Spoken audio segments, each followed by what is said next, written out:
Please subscribe to the channel, like the video and comment where you are watching in the world. Enjoy! Something like 5 years ago, I was talking with a woman on OkCupid. In text, email, and on the phone, she sounded sharp, huge for me, funny and energetic. We set up a coffee date, and I pick a place in her neck of the woods as I had a nearby errand to run anyway. Show up to the date, and she tells me she doesn't really care for coffee. Operating under the assumption that I must have missed that cue during our conversations, I ask if there was anything nearby that she preferred, it being her region of town anyway. She said yes, that one of her favorite spots was just a 5-minute walk away. We walk over, making pretty great conversation.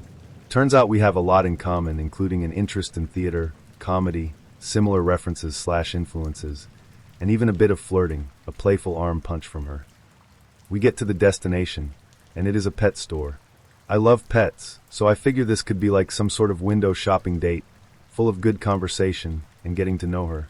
We walk in, and breaks off almost immediately, pulls out a list from her purse, and comes back with a cart of pet goods in a few minutes. I'm pretty clueless, and try to ask if she wanted to look around or something before checking out. She says that no, she got what she needed. She pays, and I help her carry the 50 pound of dog food back to her car. We get back to her car, put the stuff away, and as I close the trunk, I see that she's inside and has started the car. I walk over to her side of the car, and she says that she really has to go. I back up so she can pull out, and she drives off. With a little feeble wave, I am confused and go back to run my errands. First, however, I am going to get that coffee. Walk back to the coffee place, and while waiting for my drink, I look at the art on the walls and realize that at least 5 of the 10 or so pieces of art on the wall have her name on them. Turns out, she's really good. No clue what happened on the date, but oh well. Back to errands. Fast forward a couple of hours, and I get a text from her saying that we should meet up later that day. I reply that I am still in the area and was going to get something to eat. She's welcome to join me. She said yes, and we made another date. Show up at the restaurant, and again we hit it off. Turns out she paints, is a great photographer, and she's taking sculpting classes while she has her day job as a commercial photographer. She's really interested in my work, scientist/engineer, and the meal just rushes right by. After an hour or so, she sees some of her friends walking across the street and says that she'll be right back. She runs out of the restaurant. Her friends are all super excited to see her, and they just immediately start talking excitedly and walk off. I wait 10 minutes, but nothing. Send a text, nothing. Even more confused, I pay the bill and walk back to my car. That was enough for me, and I was going home. Driving home and getting my stuff ready for work the next day when I get another text. She wants to know if I'm free to join her and her friends for a comedy show. She says one of her friends can get us in for free, and that Nick Swardson was the headliner. I was super pumped as I love Swardson more than I was weirded out by our 2 dates. So I show up and meet her and her friends. I hit it off again with the girl. Turns out we know some common people, but all her friends are giving me the "did you just fart" look the entire night. So, I make an effort to try to get to know them more, but they aren't enthralled by my presence. I chalk it up to the fact that the girl really is like 9.5/10, and on my best days, I'm a lucky 7. The show is starting, so we're getting seated, and they put us in the front row table. I start to panic a bit, as I do not like being the guy comedians interact with. However, my panic turns to sudden crotch sweating as I see that there are 5 cameras in the room. It turns out that this show is being recorded. Even better, it turns out that Swardson was never on the bill, and it is a bunch of comedians I have never heard of. I'm ready to roll with it, as this girl is fun to talk to. Then her friend, the one who works at the club, comes up to us and tells us that we need to be sure to laugh a lot as our table will be visible by the cameras. The lights dim, the show starts, and the comedy doesn't. There were people talking, and the audience was there, but it was just failed joke after failed joke. I'll remember this till the day I die. At one point, one of the comedians states that everyone has a Jewish aunt. That's the joke. You know what I'm saying? No, I don't, but because of the cameras, I sure have to act like I do. Line after line, comedian after comedian. 3 hours later, my face is just aching from fake smiles. My hands are raw from fake clapping. My mood is in the floor as I realize that my date is living this. My exhaustion suddenly turns to excitement when the show closes, but then slowly turns to panic as she leans in and asks if I liked the show. I said that some of the comedians had a few good jokes, trying to be positive. She punched me in the arm again and told me that I was dead wrong. Dead wrong. That show was hilarious. Seeing her laugh at so many terrible jokes just ruined any attraction I had or her. I say that it is getting late and I have work tomorrow, so I need to go. She asks if I'll walk her to her car since she parked away from her friends. I say yes, and we walk towards the exit. I walk her to her car, she hugs me, then gives me a slow, deep kiss, and says that she really wishes I understood her better. I was tired. I was exhausted. I wanted to know what the hell was going on. Out of all the thoughts running through my head at that moment, I don't think I said anything except, "Hey, how'd the dog food get from the trunk to the rear seat?" She said, and I'll never forget this, "It just does," and she drove off. So, it just does. And it just did. 2 weeks later, I get a phone call from her saying that she saw my profile on OkCupid and thought we should go get some coffee sometime. My friends thought I and this lady would be a great match. This happened. It was about 2009 or so. They showed her a picture of me and showed me a picture of here. She was quite attractive with big boobs and birthing hips, which is my fetish, so I was in. I am very tall, muscular, good job, etc., so she was excited. We started talking on the phone several times and texting. We agreed to meet for date. She's telling me the whole time how successful and rich she is. She is an executive for a local telecom/internet company. Just got done throwing a big party for 500 people in her backyard, etc. She was very charming, sweet, and nice on the phone. I agree to meet her during the week after work.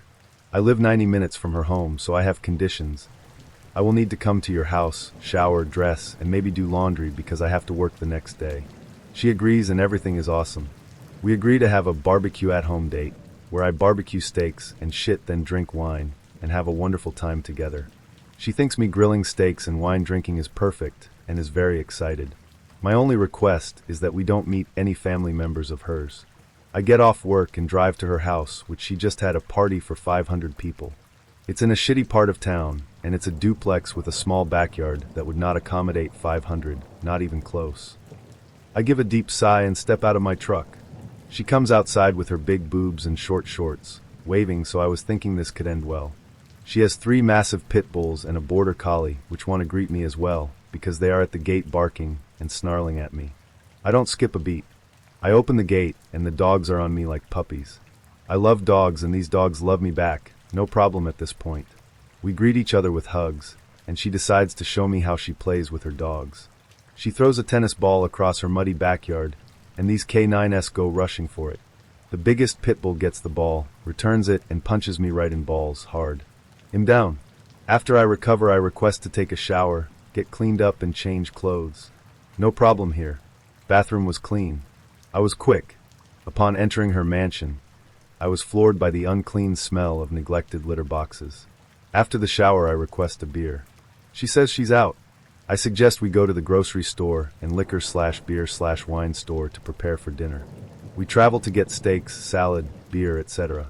I buy some nice ribeye steaks, wine, beer. We get home, and I start the fire for grilling. The dogs know what up, and then we can't get rid of them. She starts throwing the tennis ball, and the digs return, covering me with mud. While we are waiting for the fire to heat up, she wants to give me a tour of the house. She takes me into the basement, and the smell of cat piss and ammonia was overwhelming. At this point, I just said fuck it, and decide to enjoy the ride. The cat box hadn't been cleaned in 3 to 4 months, and there was a workbench in the basement with duct tape, gloves, torture tools, etc. I opened a small basement window to help clear the cat smell. After getting freaked out by the basement, I figured the fire was ready and prepared the steaks, olive oil, seasoning, and then prepared an avocado/tomato salad. Start grilling the steaks, and notice she is not drinking wine or beer. Steaks done. Prepare the table. Border Collie eats my steak. I eat her steak. Her parents drop by. Even though I requested, I don't want to meet anyone. I start to drink heavily at this point.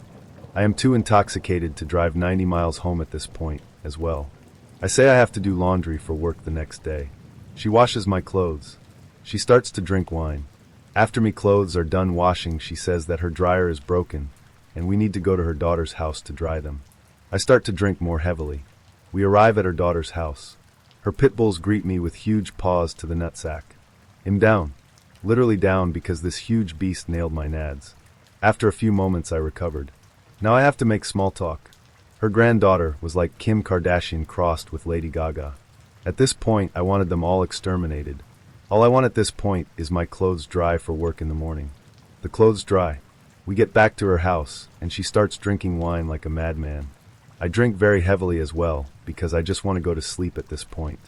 I have clean, dry clothes for tomorrow. I am happy. All of a sudden she starts flailing about / seizures and passes out on the floor. I am drunk and panicking. I look in her purse and find glucose tablets. Call 911. All of the people in her family show up before the ambulance arrives and commence to bitch at me because she is a diabetic and can't drink alcohol. EMS arrives and... So I'd been talking to this girl from Tinder. We'd made plans to meet on a number of occasions, and she'd always bailed / ignored texts on the day of the date. I give it one last go at actually getting her to go on a date. She was, from her pictures, a solid 8.5 where I'm charitably a 6, so I figured it was worth it. This time she agrees, and that Saturday, I find myself driving over to her house to pick her up to go for a pub lunch down by the river. On arrival at her house, she comes out looking amazing in a white summer dress, and we set off. Everything goes great. We talk easily, although I get the impression she's exaggerating her job status somewhat. I'd seen the house she was sharing, and it didn't match the kind of role she was claiming to have. But still, who cares, she's gorgeous. Lunch goes well, and we go for a walk along the river holding hands, come back to the pub for another drink, and she asks what I have planned for the rest of the day. When I tell her nothing, she asks if she can stay at my house tonight. I agree, for the reasons already outlined. We finish up and drive back to mine with her massaging my shoulders and lap all the way. While we're going, she informs me that just because she is staying at mine tonight, she isn't easy, and I agree wholeheartedly. Back at mine, we have a look around, make out a little, and then decide the evening is still young, and we should go into town. We walk in, and I notice that it's exceptionally hard to walk holding hands with her, as she's always pulling in the wrong direction or adjusting her grip. In town, we have a couple more drinks and a meal. By this time, she's probably had 5 large white wines over 6 hours, so is a little tipsy. This seems to lead to her becoming more touchy-feely and generally more horny. Again, at this point, I'm really not complaining. In the last pub we stop at before heading back to my house, where she assures me she is going to make my cock feel better than it ever has before. I notice she has her phone out while we wait at the bar, and she's reading an email she just received with the title, Living with People with BPD. Immediately things start to make sense, her hot and cold nature in the past, her exaggeration, and the spur-of-the-moment way things have worked out today. But I feel like I'm too far gone to wriggle out completely right now, too drunk to drive her home, and too far from her home to pay for a taxi. We finish our drinks and head back to mine, her hand tugging mine in all sorts of directions on the 15-minute walk. Part of the journey involves walking down a well-lit pathway beside the railway station. As we walk down the path, she tugs my hand backwards. When a couple come the other way down the path, she virtually throws herself into the bush beside it. When we get to the other end, she is almost in tears because she doesn't like enclosed places, because she's lived in some nasty places. With a little reassurance that there are no more enclosed spaces on the way, we start walking again. But now on the 15-minute walk, which she already did in the opposite direction 2 hours ago, she asks every 30 seconds how much further we have to go. At first it's endearing, but it rapidly becomes irritating as every time she asks she stops dead and won't move until I've explained fully exactly how long it's going to take. That part of the ordeal ends when we get back to my house. In the kitchen, she drops her dress in a puddle on the floor and starts making out with me in just her panties before I can even lock the door. I lead her upstairs, and we make out for a while on my bed while she undresses me. At one point she rolls on top of me and tells me, "I want this to go easy peasy, catchy monkey." I agree, despite not having the faintest clue what that means. Then with her next breath, she tells me she's not just going to have wax with me, and if I don't like that I can leave. I don't like to point out we're in my house. I assure her if she doesn't want to have sex we won't, and at this point I know I will not have sex with we tonight, as doing so, with someone with clear mental issues after they've told you they don't want to, can only lead to horrendous sorts of trouble. We make out some more, with me having to assure her every couple of seconds that it's fine that we aren't going to have sex. I have to be up early in the morning, to run her home, and to go to work, so we decide to go to sleep. I go into the toilet, and while I'm gone she calls me back into the bedroom, a note of panic in her voice. She points at the broken end of a stick deodorant on my side table and accusingly asks me what it is, clearly thinking it's drugs of some sort. It takes a couple of minutes to assure we that isn't the case, and we settle down for a decent night's sleep. Only kidding, no we don't. Then comes the terrible stuff. She dozes off for 15 minutes, and on waking up again starts making out with me, then pulls my thing out of my shorts and starts sucking on it before really amateurishly trying to tit-fuck me while giving me her best dirty talk, consisting of, "I want to make you come with my pussy big boy." And then she starts to straddle me, wiggling her panties down. As I said, I'd already decided I wouldn't be having sex with her, so I proceed to talk her out of it, which takes 10 minutes, all the while assuring her I'm not made about us not doing it. We go back to sleep again, but now whenever I move, even slightly, she pats my head and says, "SH," and I swear one time, "SH, mommy's here," meaning I lay completely stationary until she drops off. Then she flails around in her sleep like a rag doll. When not smacking me in the face with an arm, she's flinging a leg, an arm up the wall, while gasping and moaning. Eventually I manage to fall asleep, only to wake to find her face inches from mine, her eyes drowsy looking but awake.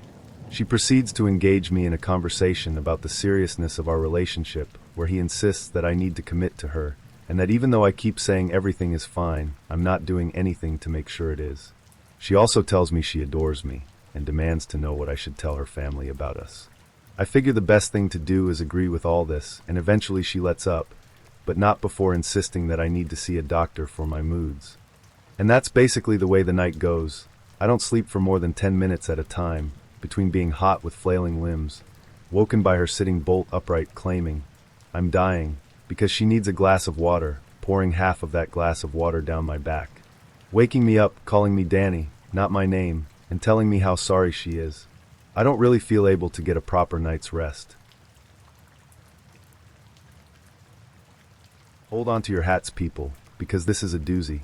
One could say I walked into this, even that it wasn't really a date, because I texted him halfway through work and said, "I'm having a horrible day. Meet me for cocktails downtown after work." We met at my birthday party just a few days before, and I thought we had really hit it off, but I'd already had a specified date that night, and had just met him at the party and didn't want to hurt anyone's feelings. They were both nice guys. Anyways, I digress. He agreed to meet me downtown for cocktails at 5:30 p.m., but about an hour later asked if I could meet him across town where he worked. Heh, I should have just said no, but I really thought we had hit it off, and it was just one really out of the way bus ride. Normally I drove, but today I hadn't. I had just moved to a suburb, and the bus was pretty convenient, so I was taking it whenever possible. Since I had intended on getting drinks downtown near the bus stop, I didn't drive. Now I was taking the bus across town after my shitty day. But hey, I like the guy, right? Well, I get there. It's now 6:30 p.m., and he's nowhere near done with work. He's a barber, and he's in the middle off giving a friend a fucking 4-hour-long jerry curl. That's right, a stinky man perm. I'm hungry, and was expecting cocktails. I'm now wondering why he didn't just tell me it was bad timing, and telling me he couldn't do it. But I figured whatever, he really likes me. He probably had the lapse of judgment for the same reason I did in taking the bus all the way out here. Now he promises he'll drive me home, and have me home by 9:30 p.m. I'm sort of stuck there now, unless I want to take the bus all the way back downtown, hungry and sober on my Friday after my shitty day. So basically, I'm in this now and dependent on him for my ride home. So, I guess I'm sitting through this perm. Better put on my smiley face. He got beer and smoked me out. Despite that I told him I was hungry, he didn't seem to care at all that I was hungry, but did think buying a higher alcohol beer was totally a good idea. So I couldn't drink much of the beer before it started to give me a headache. You may be thinking, why didn't you just go and get food? Excellent question. There was a supermarket not too far away. I could have, I suppose. But I didn't. I waited. I waited thinking that after the perm was done, he'd have the sense to take me to dinner as a sign of appreciation for coming clear across town after a shitty work day, and then sitting and waiting at his work, which I was unprepared for, while he finished a perm. So now I'm starving, a little buzzed, and high with a stomach ache, tired, and with a shitty work day behind me, and the perm is fucking finally almost done. But, just when I think things are about to get good, he says to me, "Oh, BTW, I have to help my friend move tonight. You don't mind, do you?" Say what? We're doing what after this? I mean, I'm all buzzed now. I don't want to bus it all the way back downtown, and then all the way an hour home. I'm in my fucking work clothes, and he's roped me into moving his fucking friend. Now, I'm legitimately annoyed, but I'm stuck here. Okay. Where are we moving him to? Tent City. Oh great. We are moving someone to fucking Tent City. For those of you who aren't familiar with the Seattle area, Tent City is essentially a neighborhood of homeless people who were given a designated area to be homeless in. Are you fucking kidding me? But again, I am now stuck in this. So, we go to pick up his friend. Or so I thought. Next thing I know, he pulls in front of a house. Is this where your friend lives? No. This is my parents' house. Again. Say what? But I'm a down girl. I'm down to meet the parents, even on a first date. Hell, this could be fun, if I wasn't all starving and high, that is. Am I going to meet anyone? Oh no. You won't meet anyone. He proceeds to get out of the car and start moving stuff from the back of his truck into the back of another truck. I didn't bother to ask why or what, but sure as shit a woman who was obviously his mother comes out. It took me a moment to realize she was out there as I was listening to music and fixing my makeup and just frankly stoned. Once I realized his mother was there, I figured the polite thing to do would be to get out of the car and let him introduce us. So I did. Only, he didn't introduce us. Instead, I realized he seemed very annoyed by her presence and was furiously slamming things around with an angry look on his face. He seemed to take no notice of me standing there at all. So I just stood there awkwardly with his mother, who sort of looked me up and down with an face. Understandably. After a few awkward minutes of listening to them bicker back and forth, I introduced myself. She politely shook my hand and said, "Why don't you just take those inside so they don't get rained on?" He says, "Leave me alone, MOM. He's 30 years old, BTW. Oh, get real. You're just being lazy." Then he shoots back, "Why do you always have to be such a fucking bitch?" He proceeds then to yell obscenities at his mother in a tirade for longer than I care to remember. It was so uncomfortable, I literally ran back into the car. I sat that stunned. I couldn't believe he would bitch out his mother, like a fucking 13-year-old, in front of a woman he is trying to impress on a first date. I contemplated my situation. I'm shackled to this person, doomed to help his now homeless friend move to Tent City stoned and starving after watching him scream down his mother. He's clearly nuts, and an idiot with absolutely no regard for my personal interest, comfort, or safety. I should have just gotten a cab at that point, but I was high, so I didn't. He got in the car, and I just pretended everything was okay. He proceeded to tell me all about how he hates his mother.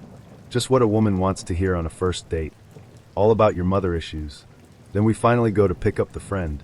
On the way I told him I had to pee, but instead of stopping somewhere logical for me to go, he asks his friend to meet us in front of an Albertsons grocery store. I run in and find the restroom and go pee, and when I come back out, still in my work suit by the way, his friend looks me up and down ADN. You could just read the dismay on his face. Who I asked this stuck-up bitch? Great. Then my date does the absolutely unthinkable. He has a truck with a small back seat. I was going to offer to sit in the back because his friend was much larger than me. But before I could offer, he just flips the seat up and hollers at me to get in the back with a smile. With a smile. Like he doesn't even realize how fucking presumptuously rude and dumb that is. Really? This is how you impress a woman on a first date? Make them take the bus cross town, starve them, subject them to stinky perm, scream your mother down in front of them, rope them into helping your friend move to Tent City in her suit, and then you just expect me to get in the fucking back seat? What the mother F? But I'm stuck now. So I get in. I'm starting to think this guy is so out of touch he may really be dangerous. I'm a little scared. Not to mention it's already 8:45 p.m. He promised to have me home by 9:30 p.m., and we haven't even started moving his friend. Fortunately, his friend seemed so not wanting to deal with me, he just postponed until the next day, so we didn't have to move him. After his friend made us wait outside his soon-to-be not his apartment for about 15 minutes while he decided what he was going to do, he let us know my date could help him tomorrow. Sigh of fucking relief. Could you please take me home now? He begrudgingly agreed to take me home. To be honest, after seeing him scream down his mother in a fashion rivaling my worst teenage outbursts, I was scared. I was afraid of upsetting him and having him leave me on the side of the road. I was nowhere near a viable bus stop and in a bad neighborhood. I just wanted to go home and have no problems. I got him to take me home, but he refused to leave until I kissed him goodnight. I gave him a quick kiss goodnight and literally ran for the door. My best friend's girlfriend had introduced us. The next time I saw her, she told me, "How come you never returned any of worst date ever texts? He thought you guys really hit it off." When I told her what had gone down, she was pretty surprised, but not exactly shocked. Apparently when she explained it to worst date ever, he was completely confused. He had thought the date went amazing, which just goes to show how out of touch he was. Anyways, that was my worst date. Here's my horror story. I'm new to the state of Texas, and only 21. I'm on OkCupid looking for friends, or potential so. I'm just chatting anyone and everyone, and it's largely going nowhere. One night, I get a message out of the blue from a girl. We start talking, and we have a lot of similar interests. We both like real heavy metal. I'm still not sure what this statement means, but I wanted to impress a girl, and documentary film. So we talk for about an hour and asks, would you want to meet up? Me again, looking for any other human connection, asks, sure, when? She then asks if I will pick her up tonight. I should have no please strange mail on the internet. Pick me up at my home address tonight was a red flag. Still I say sure because underscore. I wish I had a good reason to fill in that blank with. I head to her place about 30 minutes away. I pick her up and she lets me come in for a few minutes. Her place looks normal and she has cool posters of weird 80s metal. Seriously, who listens to Jet Boy? But we decide to go to a local dive bar. We get there, and it reminds me of that scene from Vanilla Sky where Tom Cruise becomes aware that everyone in the room is there for him. Everyone is looking at us, and I can tell right away from the bartender's demeanor that she's a regular. She offers to pay for everything and we sit and talk about metal and work. She's in between jobs, but her dad pays for things, and tacos. I'm not really feeling anything romantic, but it's a good time talking. She excuses herself to use the women's room. The bartender asks, how long have you known Crystal, or was it with AK? And I tell him we just met. His words exactly were God, another guy for her to use. Good luck. At this point I'm thinking, okay, bartender's a jerk because she's sweet and wants to buy drinks since I drove to her. Maybe he's some jilted ex. We leave and she says, hey, I've got to pick something up from a friend who lives in this area. Would you mind driving me there? I'm 22 and this girl is now the person I know the most in the state of Texas. So my thought is, why not? We drive to a house that should be at the intersection of sketchy and cops don't patrol here. She goes up to the front door and meets an old Latina woman, and they exchange something. Don't ruin it for the Redditors that don't know where this is going. We drive back to her place with me thoroughly disturbed. Upon arriving, she asks if I want to watch a documentary, and I ask what she has. We settle on American Pimp, and she says she's going to make tacos. As the meat is cooking, she sets up a small table with a lighter, ashtray, needles, gauze, band-aids, and surgical tubing. Even though I know what's about to happen, I sit there anyway. She begins shooting heroin right there. She was sweet enough to offer me some. I decline. Then the crazy that is apparently just beneath the surface comes out. I learn the following. She lost her license after multiple DUIs. Her dad pays for everything because he feels responsible for getting her addicted. He is responsible because just like your parents might give you a little wine or beer, he shared his stash with a 13-year-old Crystal. Have I seen her dog? She had one and then passed out, and now she can't find it. This apparently happened over a week ago. Sometimes she talks to the dead when she is high. She's talking to grandmother right now, and she says she loves me very much. My grandmother is alive. She will suck me off if I stay the night and keep an eye on here. At this point, she starts to pass out. I turn her oven off and eat the tacos, better than you'd think, and show myself out. This probably isn't the worst story in the world, but it still infuriates me. Went out to a famous Hollywood bar and grill. There's your hint, with a girlfriend. I was 21, she was 19. Met two guys, one a troll, the other super hot, age 22. The latter was gorgeous, funny, gregarious, happened to be Hollywood royalty, or rather the progeny thereof. Blah blah blah, and of course preferred my friend. Spent the next hour or so chatting her up, running his lines, her giggling and tittering all over the place while I sullenly made small talk with the friend. You know that story. Somewhere during the evening, though, he decided to set his sights on me, and young as I was pretty suspicious, realizing he probably saw me as the easier mark. I mean, there was no way a guy like this was going to choose me, 5 feet 2 inches, 10 pounds overweight, relatively attractive but not overly so, over my friend, a tall willowy blonde who bore a striking resemblance to a then famous young model. So when he asked for my number at the end of the night, I hesitantly gave it to him, and assumed I'd never hear from him. Couldn't figure out his play. My friend and I both assumed he was either playing some sort of game to get closer to her, or wanted to fuck me and throw me away. He called the next day and told me he wanted to take me out on a proper date. Told me how charming and lovely I was, and he wanted to prepare a meal for me and show me a night on the town. I informed my friend of this, and pleasantly surprised, she encouraged me to go. I was skeptical. I'd never been on a proper date before. I was much more the hang out and drink type, and didn't believe this dude was actually interested in me. Still, due to the uniqueness of the situation, I agreed, and we made plans for me to come up to his place the following Friday night. I showed up to his place, a spacious condo in Beverly Hills, where he greeted me at the door with a rose and a kiss on the cheek. It kinda grossed me out. I did not trust this shit at all. Immediately felt like he was a huge fucking phony. I might be the only woman on earth who recoils at the sign of a gentleman, but that I did. Still, of course, I entered to find two-place settings at his marble table. This lovely meal he made for me consisted of a salad made of iceberg, baby tomatoes, and Italian dressing. After we ate, me thinking, really? All the while, he suggested we go out for a cocktail. More affectation, more phoniness. What 22-year-old dude on the planet uses the term cocktail?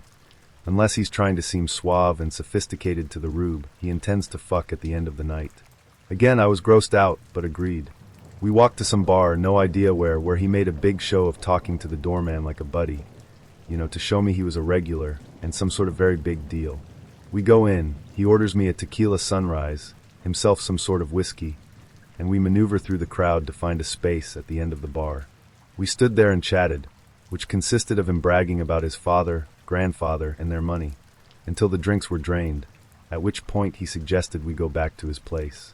We were in the bar for about 10 minutes, so we leave. We get back to his place. I stand just inside the door with my coat on, unsure of what to do next, as he excuses himself to use the restroom. A few minutes later, I hear him calling me from a corner of the condo. Followed his voice to, of course, his bedroom, where he was lying spread-eagled in his red bikini panties. He gestured to his dick and instructed me to take off my coat and come enjoy. I said, no, I don't think so, to which he responded, really? I make you a nice dinner and take you out for a drink, and you don't think so? Well, your coat is already on, so have a nice night. I said, you're kidding, right? Not in the least. See you around. I turned on my heel and left. And that was it. My big date with the son of a wealthy Hollywood producer. Amazing.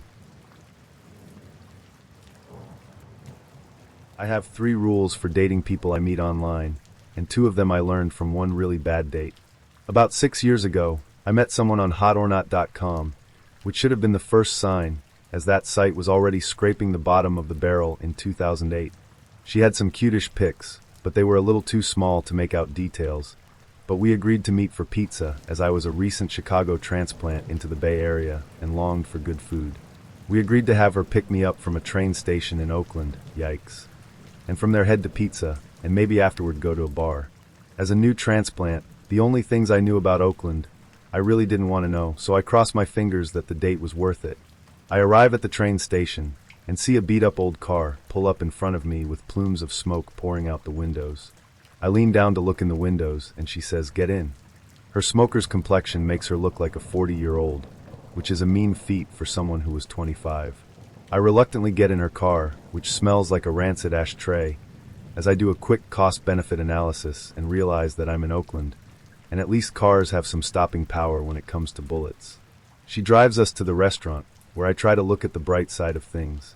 Even if things go badly, at least I will have pizza in my belly. Boy, was I wrong. We make small talk before she says she used to be a teacher. Plus 5 points, I think to myself. She then says she taught Latin. Plus 10 points for knowing a dead language. She goes on to say that it was at a high school in New York. Plus 5 points for being traveled. This is where it goes wrong. She begins to tell me about a student she had a crush on, saying he was so mature looking for his age, which was 16 at the time. She goes on in detail about his great qualities, and then says she felt she needed to have him. In order to get her way, she invites him to a party that she'd be throwing for her students. Except that he's the only one that shows up, as he is the only one actually invited. She proceeds to ply him with alcohol to loosen him up, but he comes to his senses, smart lad, and bails on her. I would have been sorely disappointed if my date had told this story with remorse about a mistake she had made, but instead she told me this as if she was gloating. Like I would give her a high five and say, good try, maybe next time. I then proceed to tell her that I forgot about plans I had made in the morning and should really get going. She said that I had promised her a bar afterward, and she wanted to drink with me. I remembered that she was my ride and I was stuck who knows where in Oakland, not the nation's safest city. I contemplated throwing down $30 to cover the pizza and run out into the street to hail a cab, but I didn't know if I would be met with a hail of bullets upon leaving the place or not. My options were limited. Analyzing the situation, I realized that I needed to get her back on my side, but I have trouble even smiling for pictures on demand, so I know I'm in for some trial by fire acting. I do my best to tell her that I'm having a great time, and it was really stupid of me to forget, but I really needed to get that ride back to the train station. I said I'd happily pay for the meal, and she could pay for the next date. She could see through my lies and called me out saying, "You look like you're not having a good time with me." What did I do wrong? In an in-your-face manner. Tell me what I did wrong and why you don't like me, she demands. I lie through my teeth again and say I'm having a great time, but I really did need to go. She begrudgingly agrees, after much delay, to take me back to the train station. The whole drive back she's muttering about how she tried so hard, and she doesn't understand why I'd lie about agreeing to go to a bar afterward, and how she can't believe I didn't have a good time with her. Meanwhile, she keeps turning and staring at me, reminding me of that scene from Vanilla Sky, where Cameron Diaz tries a double suicide driving her and Tom Cruise off a bridge. My post is proof that I did eventually make it home, and added the following 2 lessons to my dating rules. 1. Always arrange your own transportation to and from date. 2. Plan for a short first date or plant the seed to have an excuse to end the night early, before you even meet. Someday I'll post about how I learned my first lesson. Always meet in a public place. This was back in the days of MySpace, all those years ago in 2005. I was a young teenage, sort of Bronco buck, sans the pink carnation, but I had the pickup truck. Like any red-blooded young American, British, Canadian, Korean, you get the picture. Male I wanted girls, and lots of them, and I used any means necessary to find them. I went to parties, blind dates, supermarkets, apple picking, even friending random girls on MySpace. It didn't really matter as long as I could find the women. Lo and behold, MySpace actually paid off. A girl I friend told me I was cute and wanted to meet up sometime. Done. I'm in. I told her we should meet at Applebee's or something. What a classy guy I was. But she suggested Borders instead because we both love books. Okay, that's a neat idea. I do love books and nerdy girls are hot, so this was a no-brainer. We set up the time, place, location, etc., and I sit in anticipation for a whole week awaiting Saturday, e-stalking her pictures, IMing back on 4th on AIM. Remember that? Calling each other on the phone. Remember that? Finally, that Saturday comes, and I show up at Borders at 11 a.m. sharp, as agreed upon. She was supposed to meet me by the discount books in the front. Not there. I think to myself, maybe she's late, better just wait for her, don't want to come on too strong. I stand there for 20 agonizing minutes, browsing the discount books, which by the way I ended up buying one of, until I hear someone say my name. I look up to see her, only 60 pounds heavier than her pictures on MySpace. Now let me preface this by saying I have no problem with someone being a little heavy. Had she made this clear by her pictures, whatever, I still would have went on the date with the same enthusiasm. She had a great personality on paper, and that goes a long way. But no, she flat out used tricks of voodoo magic to make herself out to look way different. Already off to a bad start, but I rebound and introduce myself. It goes well at first, a nice little hug, we start walking around, grab a coffee, and I'm really beginning to dig her. She seems like an absolute sweetheart, and she is very, very, very cute despite her misleading pictures. Damn, we're hitting it off. It went better than expected. Then her phone rang. Hey Mitchell. Huh? Oh, I'm out with that guy. Yeah, the MySpace one smiles at me, it's going good. Huh? Sure. You know where we are, right? Great, see you then. She hangs up her phone and says, my friend Mitchell is going to come meet us. Really? A male third wheel? Red flags are going up everywhere, but I decided to roll with the punches and went with it. We kept browsing around, and despite the fact this future surprise visit threw me a little, we picked up where we left off. Hardcore writing, lots of eye contact. F***ck, yeah. In walks Mitchell, who makes a beeline right to us. He's a scrawny little guy, sickly looking really, with long hair and a black Misfits t-shirt, along with JNCO jeans, out of style even then. I let the two of them say their hellos, hug, keep hugging. He looks at me while they hug. Holy shit, they're still hugging? Finally, they break the hug. Hey, Mitch, I say, extending my hand for a handshake. It's Mitchell, he replies, and leaves me hanging. Okay, hey Mitch, nice to meet you. Likewise. Okay, so now I assume Mitch, fuck him, he's getting called Mitch from here on out. We'll leave her and I alone after 15 minutes or so. Nope. Not in the least. In fact, he follows us around like he's her private goddamn security guard, watching me like a hawk the whole time. I tried to ignore him and kept on flirting, stepping it up just to piss him off. Finally, I decide it's time to drop the nice guy act and take over this situation like a boss. Hey Mitchell, wanna go get us a coffee? The Borders had its own Seattle's best inside.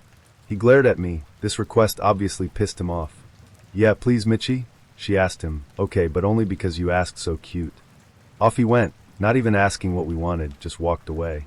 I used this opportunity to find out what the hell was going on. So what's the deal with him? I asked. Who, Mitchell? Yeah, Mitchell. Who the hell else would I have been talking about?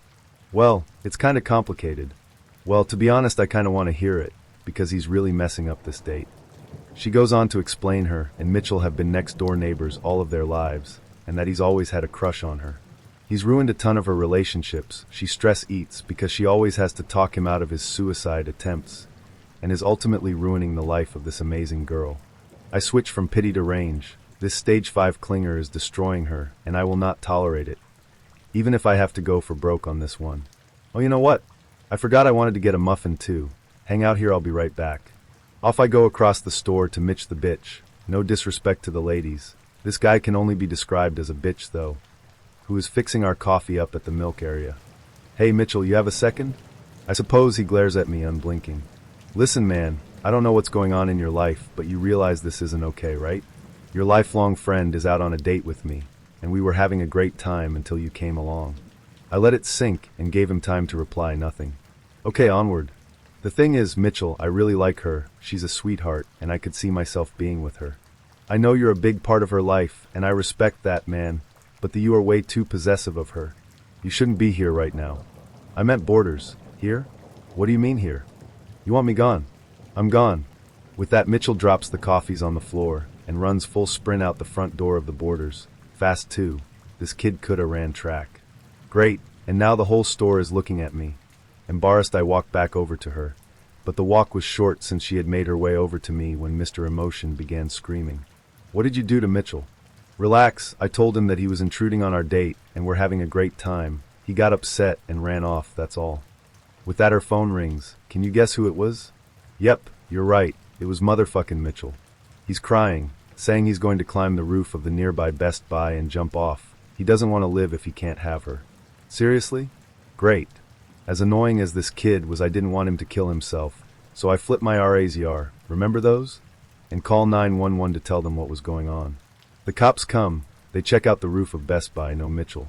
They call his phone, he answers, they identify themselves to him. He hangs up. Fucking great. This cycle goes on for about an hour until Mitchell shows back up, moving towards us across the Best Buy parking lot with hate in his eyes. I quickly point him out to one of the cops. I'm not losing my life over this psycho. The cop immediately sees how hostile his approach looks and moves to intercept him. As he does this, Mitchell falls to his knees and breaks down into tears. This throws the cop off, who proceeds to place his hand on his gun and orders Mitchell to stand up. He does as he's told, gets a pat down, more cops come, interviews start, the whole thing is a blur. Finally, my date is able to get close enough to Mitchell, and I'm thinking she'll tell him he's got to stop, to get his life together, etc. Nah, instead she sits in the back seat of the cop car, legs facing out towards the door, and Mitchell sits on her fucking lap like a baby. She rocks him back and forth as he cries into her shoulder. What the fuck? The cop who interviewed me and got my story shoots a look at me like, bro, run. And I do just that. Well, sorta. I didn't want to run away out of nowhere in front of a bunch of cops. I hastily beat feet to my truck, get in, and get the hell out. She called me a few days later, and I explained to her I was way too freaked out to deal with her and Mitchell's inappropriate and creepy friendship. She understood, and it's a shame really, because before Mitch the bitch, sorry again, this date was going great. Flash forward to last year, and she finds me on Facebook, adds me, and we begin to message back and forth. She's doing well, got her BA, was getting ready to go for her master's, etc. She has a fiancé who seems like a great guy and treats her well. But I had to ask, what the hell happened to Mitch? Turns out after that day Mitchell really went off the deep end, attempted suicide multiple times, and was almost successful overdosing on aspirin. His parents couldn't handle him anymore and sent him away to get help, and he did. He must have read a lot of our /fitness because he ended up getting jacked, apparently, and proceeded to become a bouncer for a few years in Atlanta until he got stabbed and left the job. He let his muscle tone fade away, gained weight, became super fat, and got lost to World of Warcraft until last year when he became a born-again Christian. Fun. I had recently moved to a new town and didn't know anyone there. I decided to meet up with this gorgeous brunette for a second date out on the town.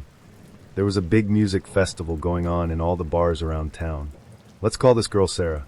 Being the ignorant gentleman, I offered to cover Sarah's ticket to the music festival and the first round of drinks. The fact that she generously showed off the cleavage of her fake breasts helped cloud my judgment as well. On top of this, Sarah tells me that her sister is town for the weekend and wants her to come along. Let's call the sister Mary. This should have been red flag number 1. We start off at bar number 1, and Sarah tells me she wants to meet up with a bunch of her friends. Okay, maybe this won't be so bad. I thinking that I'll be out on the town with a bunch of cute girls. Nope. A group full of guys. Red flag number 2, right? Nope, not for me. After a couple rounds, Sarah starts getting openly flirtatious with one of the guys at the table. This is when I realized what was really happening. Sarah was using me to pay for her night, be DD, and keep her sister occupied while she flirted with some other dude. Being a proud young man, I would not stand for such a blow to my pride. How dare she do this with the guise of going on a second date? I idly chat with Mary while coming up with a plan to get this bitch back. After a couple more rounds, we head off to the next bar to see a band play. Mary is decently cute and a pretty cool chick. She knew what was going on and apologized to me about it. Apparently this was a common thing for Sarah to do. No problem, I say. Yeah, no problem. My plan's already in action. I start flirting with Mary. First, small flirts here and there in front of Sarah to see how Sarah reacts. Sarah does not like this at all, since she's a controlling bitch and only wants me to do what she brought me out there to do. I keep flirting with Mary until, at one point, Sarah pulls Mary aside and tells her that she better not go home with me at all. Perfect. As the night goes on, I discover how annoying Sarah really is. She constantly whines to everyone about everything. She expects all of us to take care of her every need and give everything to her. I suppose she considered her fake breasts an investment and expected dividends. By the end of the night, I'm actually glad that I wasn't the one having to put up with her crap anymore. After a long night of flirting with Mary, I decide to make my move. I suggest to Mary that we go back to Sarah's place and call it a night. Mind you, we're downtown, far away from anyone's car, and I was the only one sober enough to drive or even find the car. I knew this, and I knew that by leaving Sarah alone with her real date downtown, she'd have quite a long and expensive journey back home. Wooed by my charms and a fair amount of alcohol, Mary agrees to leave with me without even thinking about her sister. Goal number 1 accomplished. We finally reach Sarah's place, and I convince Mary to let me stay the night. Sexy time follows. I remember to lock the bedroom door. More sexy time follows. Hours later, Sarah finally makes it home alone, says goodnight to her sister through the door, and goes straight to bed. I can tell how pissed Sarah is just by the way she's walking. Goal number 2 accomplished. I wake up early as crap in the morning the next day. I sneak out of bed, get dressed, and sneak out into the living room. Sarah's purse is lying right there on the table. Sarah and Mary are both passed out in their beds. At this point, I feel like Sarah and I are equal now as far as time wasted. Sarah led me on. I slept with her sister. Even. But she still tricked me into paying for that festival ticket, drinks, knowing she was just using me. I search through Sarah's purse and reclaim a good portion of the money I'd spent on her. At that point, I head home and never talked to Sarah again. Mary kept in touch with me and thought it was pretty hilarious what I did. It's unfortunate she lives so far away. She wanted to do a picnic of sorts, but it was July, incredibly humid and a bit steamy/rainy that day. She insisted we did the picnic deal. Spent an hour getting this table nicely set up with food, dessert, candles, a nice tablecloth, cushions for us to sit on comfortably. Had never done this, but was trying hard to impress. Was actually quite proud of the end result. She arrives 15 minutes late. There was no connection hardly at all. She was not talkative, despite spending hours on the phone texting for a week leading up to date. She said she loved Latin/Caribbean food, so I got takeout from one of the best places local. A kind of assortment of things. She didn't touch any of it. She sat and looked at the river in the background, and I asked her a couple of times if she was okay. If she would like to move closer to the river? Was there anything I could do to make her more comfortable? And she would just smile and say no, and that it was all wonderful, again, while not touching a single thing except a bottled water she brought. I sat through this for almost an hour. Finally, I just flat out said, I guess I was expecting a bit more conversation, or at least some engagement in this. I'm sorry, it seems this date was a bust. And she just awkwardly smiled and said, I'm sorry too. I can see you put a lot of effort into it. So because I had nothing to lose, I asked her what was wrong or what I did wrong. And she responds, nothing really. I just think this is all a bit overboard for a first date. It's kind of cringe, like you're desperate. I can't even lie. My feelings were pretty hurt as I put together the date based on her cues and questions I had subtly asked. Even went ahead with the gross atmosphere of 90-degree weather and steamy, post-storm humidity. I wanted to respond, but I just bit my tongue and said, well, if you're not going to eat, I sure am. And I went to town on the food while she sat there. There was a couple sitting on a swing near us, and I went, hey guys, you hungry? And as it turned out, they were on a date, but were broke, so were just enjoying each other's company. And I invited them over to enjoy the table full of food with me. She left a few minutes after they came over, having said nothing since I started eating. And after she left, I had the best time with these two strangers, eating and laughing and telling them what happened, and both of them telling me I deserved better. I'm still good friends with them some 10 years later now. Never heard from the girl again outside of a single text later that evening saying, I'm sorry, that was a bitcha thing for me to say to you. I guess expecting me to respond, which I never did. Just blocked her number and moved on. Another one of a friend's to add. It was a Bumble date. I was very young, dumb, and spent a lot of time outside. He suggested I show him my favorite hiking trail, and I agreed. Totally stupid, but at least it was a busy trail, and the main loop was more like a walking path than thick wilderness. There was some light rain, so we sat in the car together waiting for it to slow down before we started hiking.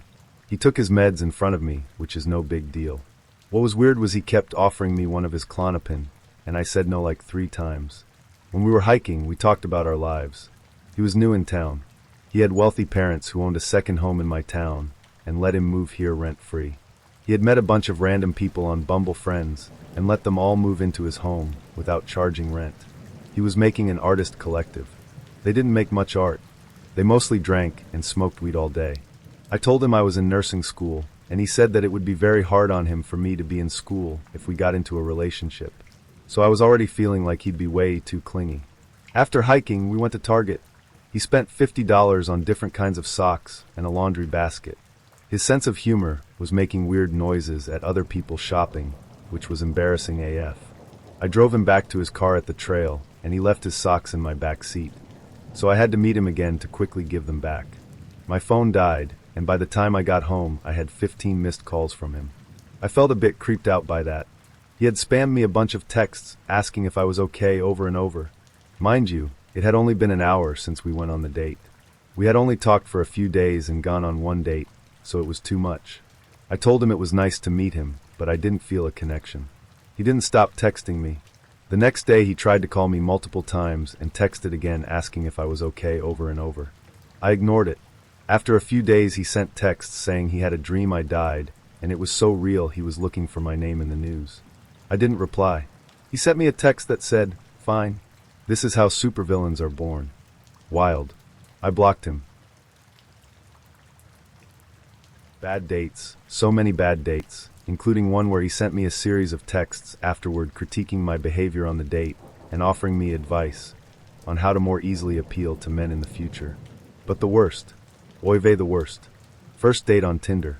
Invites me to try a local food truck because my Tinder profile mentioned I love street food. Food truck lives next to a local dive bar where we were set to meet. So clearly implied, order food from food truck and kick back and get to know each other in the dive bar. Sounds like a great first date to me. But no, that's not what happens. We order from the food truck, me in Spanish. I was raised bilingual in English and Spanish. He turns to me and mocks my accent like I'm some gringa over-exaggerating the pronunciation of foreign words. He says it's so cute when white girls try to roll their R's. I reply, I'm half Puerto Rican. Ooh, fiery, I like it. If you can't tell, already going downhill. We get our food, but do we take it inside? Nope, he wants to eat leaning against the side of the bar where there is no seating. Strange choice, but okay. He then proceeds to tell me about a conference he just went to. It was for people in recovery. Dude is a newly recovered drug addict and completely dry. We are now roughly 25 minutes into the date. He's insulted me twice and unloaded deeply personal information on me. He wants to continue the date a bit longer. His first choice is bowling. I hate bowling like hate. I might be persuaded in a large group of people with copious amounts of beer, but this is not an enjoyable first date activity for me. Plus I'm wearing cute shoes and don't want to have to buy weird bowling alley socks. His second suggestion involves driving out to a state park about 10 minutes away built over a former landfill and partially restored in wetlands, but whose main attraction is all the found art created by local artists. I figure, why not? At least it will give us something to talk about. He gets upset when I want to drive myself instead of gowing in my own car. I meet him there, but it took me a few minutes to park. In that time he's changed completely, so completely I didn't recognize him and he had to flag me down. He went from normal jeans and button-down with brown shoes to white trainers, white sweatpants, white hoodie, white stocking cap, goggles, and a backpack. We start walking into the park. I brought a blanket. I'm okay. He says let's find a place to sit. That's why I brought the blanket. I'd prefer to walk. This is not the type of park where you want to sit on the ground even with a blanket. We keep walking. Are you okay to walk in those shoes? They don't look like the best choice. Well, I guess you're a big girl, so you know best. I keep walking. He says, I'm cold, let's sit under the blanket. I prefer to walk and look at the art. I'm cold and I want to sit under the blanket and look at the view or leave. I don't respond. I just turn around and start walking back to the car. Hey, I know where we can go. And he starts listing other parks in other towns. I just keep walking back to my car. You're being mean. I'm working really hard here to create a nice date for us and you're being difficult. Why are you doing this? I put in so much effort to be romantic and you're ruining everything. I just walked to my car, got in, locked the doors and drove away. My friends swear I avoided being a true crime story about a dismembered body. A friend of mine's story to add below. I went on a casual date with a guy. Ended up going to his place, and he had expressed his eagerness to take things further. I was lonely, so I was like, okay, sure. But TBH, the conversation was very dry, and he barely talked the whole time. I worked my butt off just to carry the conversation, and it was exhausting. But I kept at it. So while trying to do the deed, he seemed clueless about what to do, and his body language was really off. I kept checking in with him consent-wise, like, is this okay? Are you sure? How are you feeling? Etc. And he reassured me each time, but he was just stiff as a board, not really doing anything. It was very off-putting, like he wasn't attracted to me at all despite what he kept telling me. This man was 40, and not a bad-looking guy at all. So after we attempt that for a while with no success, we start chatting again, and he mentions before I went out with him he thought I looked familiar. He's about 13 years older. So we talked about our pasts, trying to figure out where he may have seen me before. I'm quite recognizable due to unique appearance, so I am used to strangers saying things like this. Turns out, when I was in junior high/early high school, he lived a block away from me. He started telling me about how he always saw me and watched me back then, and thought I was so beautiful, and how lucky he was to be there with me. I started to get the serious ick because I was aged 12 to 17 when this would have happened, and he would have been in his mid-late 20s. I left pretty much right after that, and never saw him again. For non-scary, some of the worst dates I've been on, I have had several like this, is where the guy makes absolutely no effort to get to know me or express interest in me, or even impress me at all. Fellas, don't talk about yourself the whole time, and forget to ask your date at the very least one question about themselves. Don't interrupt her when she's telling a story, and then completely change the subject to something totally different about you after she's done speaking. Do not use her as a therapist and dump all of your problems/traumas/exes on the first date. Try to at least put some effort in the conversation and get to know your date. Especially if they are the one that asked you out. It really is baffling when they don't show interest in you and or act like they'd rather be anywhere else. It's okay to not be interested in or attracted to somebody, but regardless, this type of behavior is really rude on dates.